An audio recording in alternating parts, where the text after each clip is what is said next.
We're getting towards the very end of 2023, so of course I've got to do some top 10s for the year, and I'm going to start off with the best knockouts in the UFC of this year. And I'm going to be comparing my list to a couple of other lists as well. Tapology has done their list. A lot of people, I believe, have voted and created this list. And then we've also got Sportskeeda, who has made an article on Henry Cejudo's top 5 KOs of the year. Pranav Pandey of Sportskeeda wrote this article based on Henry Cejudo's list. And starting it out at number 5 for Henry Cejudo, he had Derek Lewis versus Marcos Rogério de Lima. Now, I do respect that this is a massive KO. I wouldn't put it as a top 5 KO for me personally. The reason why is it just wasn't really a clean walk-off KO. Yes, it was pretty random, and yes, it was incredibly fast. 33 seconds is all it took for Derek Lewis to knock out Marcos Rogério de Lima. It was with a flying knee, but then a lot of ground and pound followed it. So the reason why I wouldn't have it in my top 5 is it just wasn't a clean walk-off KO, which I personally value a little bit more than a KO that requires a bit of ground and pound to finish it off. Then at number 4, here's Alex Bahia taking on Israel Adesanya 2. 100%, this is a top 5 KO of the year. I'm seeing a lot of people have it at number 1. I personally don't have it as my number 1 KO of the year just because it wasn't like a super clean setup KO. Now, yes, it was a clean knockout. He put Alex Bahia out cold, man. But it was just kind of Israel Adesanya, in his own words, catching Alex Bahia in a sequence, because in the post-fight interview, he said he didn't even know what he hit Alex Bahia with because he was rocked at that moment. It was an incredible comeback, I guess you could say, since Alex Bahia was chasing Israel Adesanya. But what makes this KO so special is the stakes that were on the line and who he knocked out, because Alex Bahia is one of, if maybe the greatest striker to come over to the UFC, come over to MMA, has a crazy background, Hall of Famer in Glory Kickboxing, multiple weight division champion in Glory Kickboxing, and then now a 2-time champion in the UFC in different weight classes as well. Yeah, Alex Bahia getting knocked out by Israel Adesanya is a top 5 KO of the year for multiple reasons. It was a clean knockout, and it was also a walk-off, of course, but also who Israel Adesanya knocked out, and Alex Bahia, who's a great fighter. Number 3 for Henry Cejudo is Josh Emmett taking on Bryce Mitchell. I rate this one very, very highly. Now, it could be recency bias, but it was just the fact that Josh Emmett knocked out Bryce Mitchell cold, and Bryce Mitchell was out bad for a while, and that is, as brutal as it is, that is also something that I do kind of take into account as well. Now, is that ruthless? Is that maybe a little bit too much? Potentially. But this wasn't a TKO. I mean, this was a massive KO. Now, bear in mind, this is Henry Cejudo's list. I'll go over mine soon, because I do have a couple of fights that aren't in this list. But yeah, Josh Emmett versus Bryce Mitchell, definitely one of the KOs of the year. Happened very recently, so yes, there could be some recency bias, but this was absolutely brutal. And Mitchell was out, and it was pretty gruesome, let's be honest.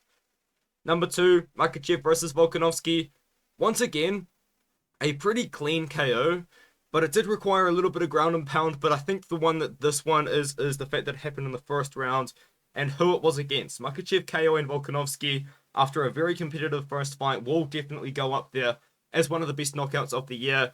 I don't think it was as clean as Josh Emmett's KO over Bryce Mitchell, or even as clean as Israel Adesanya's KO, but the fact that it was against Alexander Volkanovski, who has never been finished aside from at welterweight all those times ago. Yeah, massive KO from Islam Makhachev, clean head kick, got him right on the top of the head, put him off balance, put him out pretty badly, but then just a few punches later in ground and pound, it was all over. Volkanovski obviously could not continue. Let's go on. The number 1 KO from Henry Cejudo is Dustin Poirier taking on Justin Gaethje, where Justin Gaethje knocked him out with a head kick. It was a good KO. That was a really clean KO as well, and there was, once again, quite a bit on the line. This was a rematch.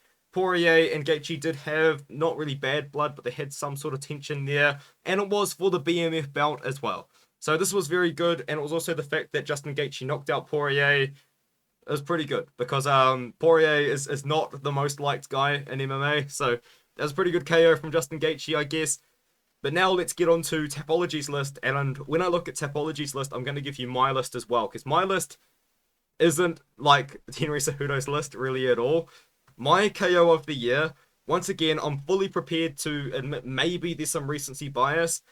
Is Josh Emmett knocking out Bryce Mitchell? Now, this is a massive KO for me because I've been saying for a long time that I thought that Josh Emmett's power was a little bit overrated, and the way that I would back that up was just the fact that Josh Emmett hadn't KO'd anybody for a long time before that. Last time he knocked anyone out was in 2019, that was Bektic.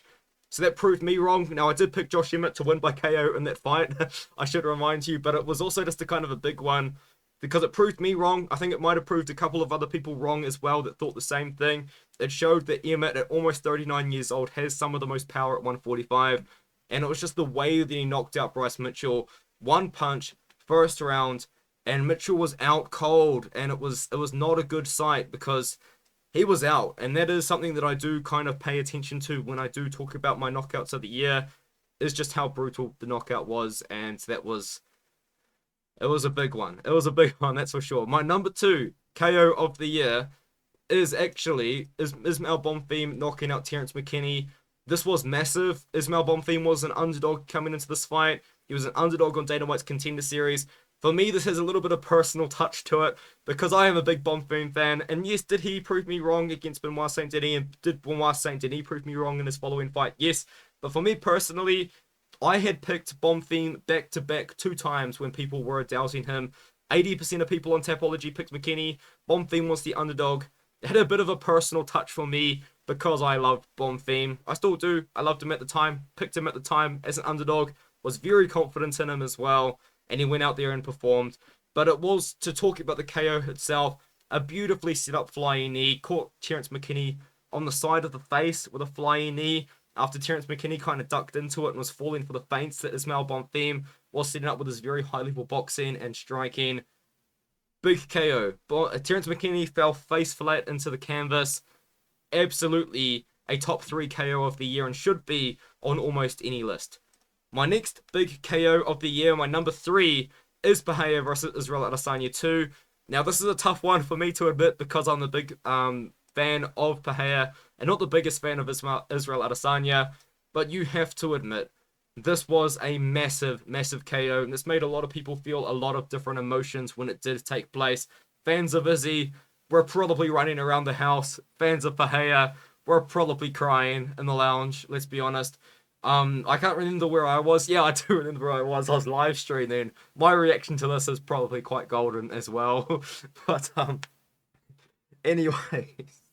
Yeah, this is a massive KO. Absolutely a top 3 KO of the year. Some people put it at number 1. I personally wouldn't put it at number 1 just because, as I said in Henry Cejudo's one, it was a brutal one-punch KO. But it wasn't like super clean because it wasn't like set up, if that makes sense. Because I think, for example, Ismail Bonfim set up the flying knee beautifully. Josh Emmett set up that, and Bryce Mitchell just got hit with a perfect shot. That's why I've got Israel Adesanya here at number 3. Who he knocked out was Alex Bahia, as I stated when I was talking about Henry Cejudo. That's my number 3 of the year. My number 4 of the year isn't even here. You've got to scroll all the way down to what I think is one of the most brutal knockouts of the year that just isn't talked about enough. This was quite bad. This was brutal. I mean, this was Yanal Ishmouz going out there and knocking out Sam Patterson. Hit him with the perfect hook. And it did take a bit of ground and pound, but Patterson was out bad, man. And I think this was a big, clean KO from Ishmouz, who was a big underdog in that fight. A guy that I picked against. I picked Sam Patterson to beat him. I thought Patterson looked really good on the Contender Series. I thought he looked really good on the regional scene because he did. And he still probably will be a good prospect. But this was absolutely ruthless from Yanal Ishmouz. Caught him with the perfect shot. Lots of ground and pound did follow. But, maybe it was stopped too late. I mean, unfortunately. But it's just the brutality of it. The one shot sort of aspect about it. It was a good KO. I think it is deserving of a top 5 list, and that's why it is number 5. Maybe number 4. I think I'm underrating this one. I'm going to put this at number 4. Poirier versus Gaethje's KO at number 4, and Patterson versus Ishmouz is number 5. So this is my new list. This is number 1, 2, 3, 4, 5. Here we go. Poirier versus Gaethje. As I said when we were talking about the KO on Henry Cejudo's article, absolutely a top 5 KO of the year. Justin Gaethje getting it done with a head kick. We expected this to be an absolute war. We didn't expect it to end in the second round.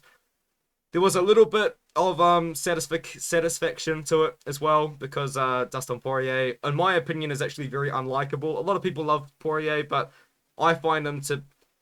When Poirier wins, I think he's one of the most unlikable fighters on the roster. I think he's a very, very bad winner, a sore winner, I would almost say. So yeah, a little bit of animosity towards Poirier. But yeah, huge KO from Justin Gaethje. Absolutely deserving of it. Won the BMF belt. Maybe he fights Makhachev next. I want to see Gaethje versus McGregor. That's the fight I want to see. But hey, let me know what you think in the comments below. Do you have a top 5 or a top 3 or even just a number 1? Let me know what you think in the comments. Nurmagomedov versus Barcelos is definitely a top 5, no, top 6, 7, 8 KO for me, just because of how clean it was. And then Johnson versus Verheyen was also very clean. Barboza versus Quarantillo was also very clean.